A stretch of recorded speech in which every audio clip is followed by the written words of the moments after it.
Hello beautiful peoples, welcome back to our channel. Today we are going to talk about house rent and buying own property in Portugal, so let's start it.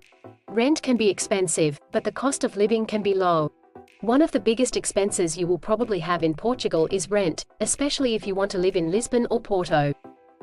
Lisbon is a very expensive city, so if you plan on moving there, then be prepared for high rent costs. For example, if you are looking for a one-bedroom apartment in Campo de Ourique, the cost can be around €850 or more. This doesn't include utilities. If you are looking to cut costs, then you can always rent a bedroom in a shared flat, which will probably cost you around €450 to €550 depending on the area. Rent is also expensive in other major cities like Porto. However, if you want to cut your costs and you don't mind living a little farther away, then there are a lot of other cities that you can take a look at. In the north, there is Braga. Then in the center, there is Tomar, Santarém, or Castelo Branco. There is also Évora in the Alentejo region. In the south, there are a lot of small towns near the coastline where you can live. Then there is also Madeira and the Azores, which both have beautiful weather all year round. Let's quickly address this trope that Portugal is not an expensive country to live in. It is, and it is not. Living in Lisbon, I realized pretty quickly that things add up. Do you love getting facials? Going to restaurants? Drinking cocktails? Going shopping? Little by little, all of these things combined make for a large monthly bill. For example, a facial at some spas in Campo de Ourique can cost €100 per treatment. I am always shocked by how expensive some things are in the city of Lisbon. On the other hand, if you are looking for a slower pace of life and want to move to the countryside, then you are in luck. Rural houses here are much cheaper to buy than in most countries. In fact, you can buy land here for as little as €20,000, sometimes even less.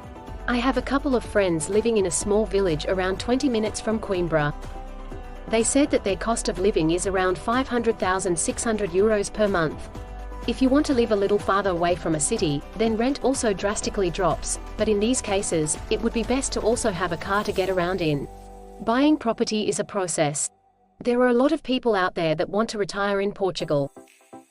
They want to buy their small piece of land where they can live out the rest of their days in peace and quiet. It's a beautiful dream, but there are a couple of things that you should know. First and foremost, as a foreigner, be prepared to put down a deposit of 25–35% to secure a location. Also, be very, and I mean, very careful in terms of the property types. A lot of foreigners buy land that is designated, for example, as agricultural land, and then they spend years and thousands of dollars trying to get the right paperwork so that they can start building their house. Each piece of land has specific paperwork. Have you ever dreamed about buying property in Portugal? Once you do sign all the paperwork and get the keys, if you need to build or renovate the property, then that brings us to our next point. Construction is a minefield. Construction is hard and expensive, especially if you're doing any construction work outside a major city. A friend of a friend who renovated property in Lisbon and in Tavira told me stories about the high cost of labor and the unreliability of workers. Sometimes they show up, and sometimes they don't. One thing I have experienced in central Portugal is that tradespeople are in short supply, especially the good ones. So they end up being booked quickly. I once asked a carpenter if he could make a kitchen island for me, only to be informed that he was so busy that he only could do it in 9 months. So be prepared to wait it out. Thank viewers for watching and invite them to share their own experiences living in Portugal in the comments.